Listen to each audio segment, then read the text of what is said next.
Last line 3 दिन पहले उसने पूछा ना, रोशन तुमने प्रॉमिस किया था ना बैंगल दोगे मुझे, तो बोला बस लास्ट था वो सर, वो लास्ट था मेरे बाबू का लाइन, उसके बाद कुछ नहीं बोला। के चलते मार दिया बाबू, और इनके पास था ये नोएडा में रहते हैं मैं और मेरे हस्बैंड। अभी होली में हम लोग बिहार आए हुए थे सर, होली मनाने के लिए पूरी फैमिली का गेट टुगेदर था। 9 अप्रैल को मेरे हस्बैंड की तबीयत ख़राब हुई, फीवर हुआ उनको काफ़ी तेज। हमने कोरोना का 2-2, 3-3 बार टेस्ट करवाया, नेगेटिव आया। RT-PCR के लिए दिया तो वहाँ पे भागलपुर में सर, भागलपुर में थे हम लोग, वहाँ पे 1 दिन 2 दिन वेट करते करते 10 दिन तक रिपोर्ट नहीं आया। फिर हमने नोएडा के एक डॉक्टर हैं उनसे कंसल्ट किया, वीडियो कंसल्टेशन से। उन्होंने बोला कि CT चेस्ट करवाना है। हम लोग भागलपुर गए और CT चेस्ट करवाए तो उसमें उनका इन्फेक्शन आया। 60% लंग्स उनका उसमें इन्फेक्टेड था, डैमेज नहीं था, इन्फेक्टेड था बस। बाकी लंग्स का हर चीज़ परफेक्ट था, सारा चीज़ नाक का, गले का सब कुछ नॉर्मल था, उसमें रिपोर्ट में था। फिर हम लोग नेक्स्ट डे ग्लोकल हॉस्पिटल है भागलपुर में, ग्लोकल हॉस्पिटल लेके आए, वहाँ पे एडमिट कराया हमने ICU में। मेरी मदर की भी तबीयत ख़राब थी, मेरी मम्मी और मेरे हस्बैंड दोनों एक साथ एडमिट हुए। वहाँ पे इतनी लापरवाही हुई उनके साथ, इतनी लापरवाही हुई। डॉक्टर्स आते थे बस विजिट के लिए, 10 मिनट देख के गए। उसके अलावा जितने भी वहाँ पे नर्स थे, कंपाउंडर्स थे, सारे के सारे जल्लाद थे सर।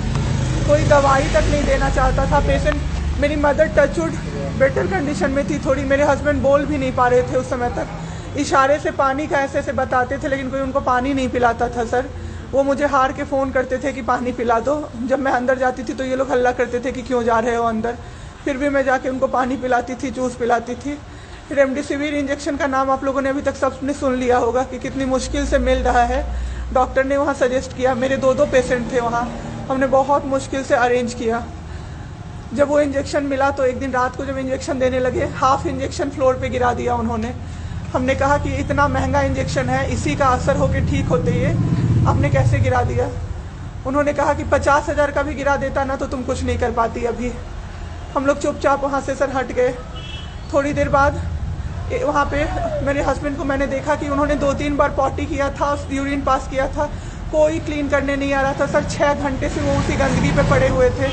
उन्होंने मुझे फिर फ़ोन किया, बस फ़ोन कर पाते थे सर, बोल भी नहीं, बस मिस्ड कॉल आती थी, मैं समझ जाती थी कि कुछ परेशानी है उनको। जब मैं गई तो मैंने देखा पूरे गंदे बेड पे मेरे हस्बैंड 6 फीट 2 इंच के सर, पूरे गंदे पे वो सोए हुए थे सर। मैंने ज़बरदस्ती सबको बुलाया। एक आदमी था ज्योति कुमार करके, ज्योति कुमार, सब लोग ध्यान से इसको कवर कीजिए। ज्योति कुमार एक कंपाउंडर था वहाँ पे। कौन सा हॉस्पिटल का? Glocal hospital Bhagalpur. Jyoti Kumar compounder है वहाँ का, मतलब जो अटेंडेंट सब होते हैं ना वो है, लड़की नहीं है लड़का है ज्योति कुमार। उसको मैंने रिक्वेस्ट किया कि भैया प्लीज़ आप मेरे हस्बैंड की मदद कर दीजिए, रात में ये लोग रुकने नहीं दे रहे हैं मुझे अपने पास, इनके पास। उसने बोला ठीक है ज़रूर मदद करूँगा, ये कह के, और मैं अपने हस्बैंड से बात करने लगी, इशारे से ही वो बात कर रहे थे, मैं बोल रही थी। अचानक से मेरा दुपट्टा खिंचाया बहुत ज़ोर से। मैंने सोचा क्या हो रहा है, जब मैंने पीछे मुड़ी तो मेरे कमर पे उस आदमी का हाथ था और मेरा दुपट्टा वो ज्योति कुमार खींच रहा था। मेरी माँ पीछे से चिल्लाई, मेरे हस्बैंड ऐसे ऐसे होने लगे, पूरा पसीना उनको चल गया, कुछ बोल नहीं पा रहे थे वो। जब हम लोग ठीक थे ना, मैं बाहर निकलती थी ना, कोई मुझे ऐसे देखता था ना नॉर्मली ही तो कहते थे आंख निकाल लूंगा, क्या सोच के इसको देख रहे हो। और मेरे हस्बैंड उस दिन बेड पे पड़े हुए देखते रहे कि मेरी वाइफ का कोई दुपट्टा खींच रहा है। और जब मैंने उस आदमी को देखा ना तो वो मुस्कुरा रहा था। मैंने ऐसे दुपट्टा खींचा और मैं कुछ नहीं बोल पाई, डर से कि मेरे हस्बैंड यहाँ पे है, मेरी माँ यहाँ पे है, ये लोग कुछ कर देगा, इस डर से मैं कुछ नहीं बाहर निकली। मैं बाहर निकल के मैं दम से बैठ गई। वो आदमी मेरे पास फिर आया, मुस्कुरा के बोला मैं ध्यान रखूंगा। मैंने बोला ठीक है भैया आप ध्यान रखना। मैंने कुछ नहीं बोला उसको, कुछ भी नहीं। 2-3 दिन बाद ऐसे ही कोई सुविधा नहीं, कुछ नहीं। मेरे हस्बैंड की तबीयत उस दिन से बिगड़ी जब रात के 2 बजे में मेरी मदर के बगल वाले बेड पे एक अंकल, मास्क उनका हट गया था और वो अंकल चिल्ला के नर्स को बुला रहे थे और मेरी मम्मी चिल्ला रही थी जल्दी आइए ये मर जाएंगे, जल्दी आइए ये मर जाएंगे। कोई नहीं आया और अंकल ने दम तोड़ दिया। ऐसे 3-4 लोग उस 2-3 दिन के अंदर दम तोड़े हैं बिना केयर के, बिना नर्स के आए। सारी नर्स टेबल कुर्सी लगा के सो जाती थी, कहती थी पागल हो गए हैं हम ही, अब मर जाएंगे इस कोरोना के चक्कर में, अब तो क्यों जॉब कर रहे हो, छोड़ दो, आपकी जगह कोई और आ जाएगा। उसके बाद वहाँ से बाईपैप वहाँ उस हॉस्पिटल में नहीं अवेलेबल था। मेरे हस्बैंड की तबीयत एक दिन बहुत ख़राब हो गई, उन्होंने मायागंज रेफ़र कर दिया, भागलपुर मायागंज हॉस्पिटल। हम लोग अभी मायागंज आए, मायागंज की और हालत ख़राब, आईसीयू में 4 बेड था। मेरे हस्बैंड के बगल वाले बेड पे 4 लोग 6 से 7 घंटे में 4 लोग ख़त्म हुए। क्यों ख़त्म हुए? वो नर्स को बुला रहे थे, सिस्टर आ जाओ, दिक्कत हो रही है, दिक्कत हो रही है, और सिस्टर नहीं आती थी। एक अंकल तो बुलाते बुलाते उलट के गिर गए, पूरा सर फूट गया, ब्लड और मर गए वो अंकल वहीं पे। इतना मेरे हस्बैंड डर गए। शाम होते होते मेरे हस्बैंड की तबीयत अचानक से ख़राब होने लगी, पूरा ये सब ड्राई हो गया, एक लेयर वाइट कलर का जम गया उनके ऊपर, बहुत ज़्यादा तबीयत ख़राब हो गई। हम लोगों को समझ में नहीं आ रहा था कि हो क्या रहा था। अचानक से मेरे दिमाग में आया ना, डॉक्टर को कम से कम 5-6 बार मेरी बहन बुलाने गई है, क्योंकि कोई डॉक्टर था ही नहीं ड्यूटी। कब हुई आपके हस्बैंड की डेथ? परसों। सुनिए मेरी बात, पहले पूरी कहानी मेरी सुनिए। मेरी बहन 5 बार 6 बार गई है बुलाने डॉक्टर को मायागंज में, तो डॉक्टर क्या कह रहे हैं, यार रात में भी सोने नहीं दोगे, रात में भी सोने नहीं दोगे। जब हमने देखा जाके सर, तो लाइट ऑफ, इमरजेंसी के नाइट डॉक्टर्स का लाइट ऑफ, और सब नीचे बिछा के मूवी देख रहे हैं और सो रहे हैं, और दरवाज़ा तक नहीं खोला सर।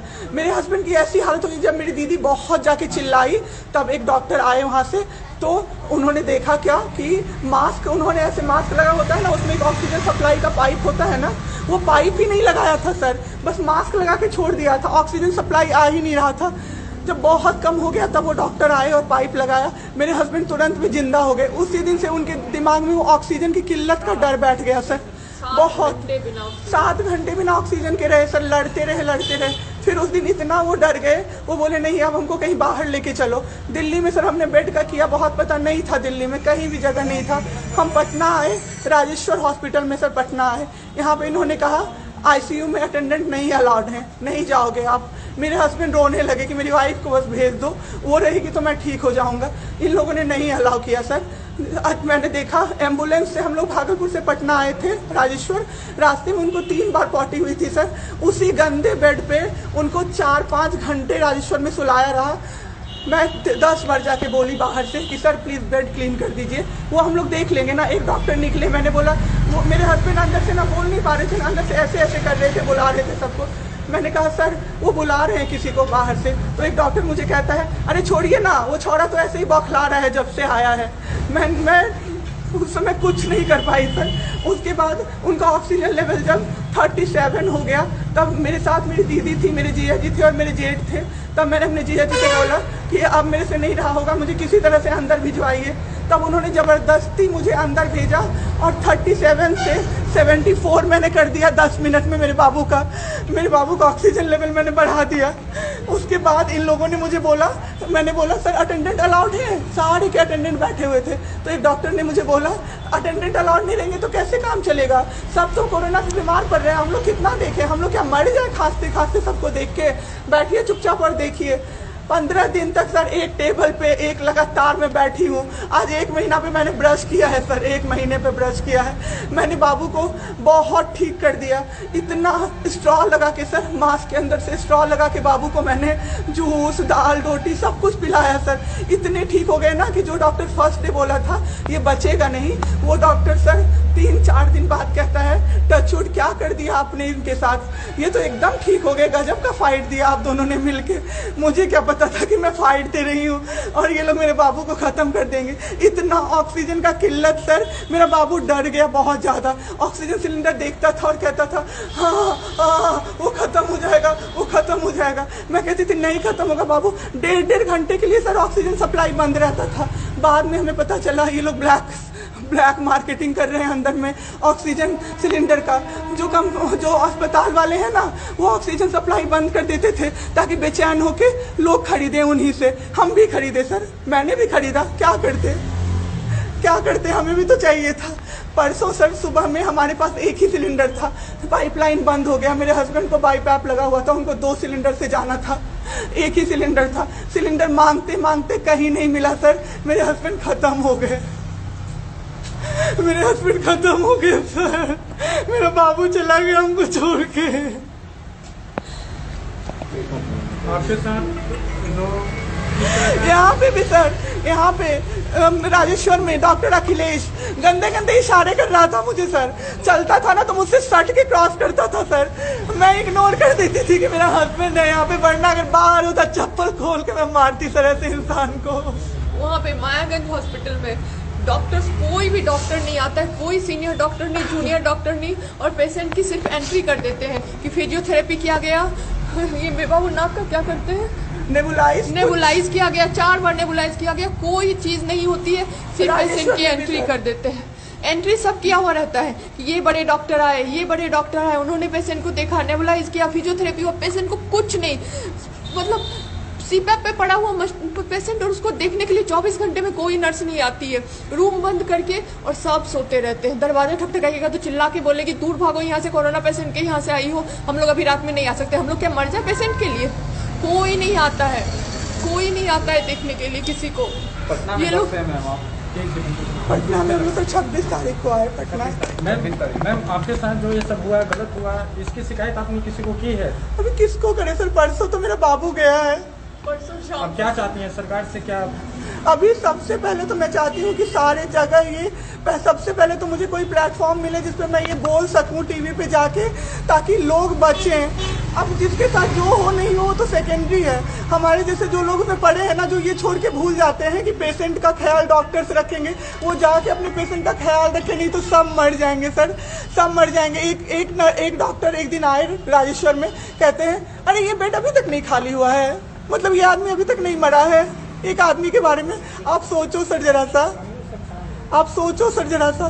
मेरे हस्बैंड को वेंटिलेटर पे नहीं रखा सर, वो शायद बच जाते। और जब मेरी एक फ्रेंड है डॉक्टर, उसने बात की कि आपने वेंटिलेटर पे क्यों नहीं रखा, तो झूठ कह रहे हैं कि फैमिली वालों ने मना किया। कि हमें कोई सजेशन नहीं दिया कोई गया कि सजेशन वेंटिलेटर नहीं, पे आप रख सकते हो, कुछ भी नहीं सर। वो बस वेट कर रहे थे कि ये बेड खाली हो। ठीक है।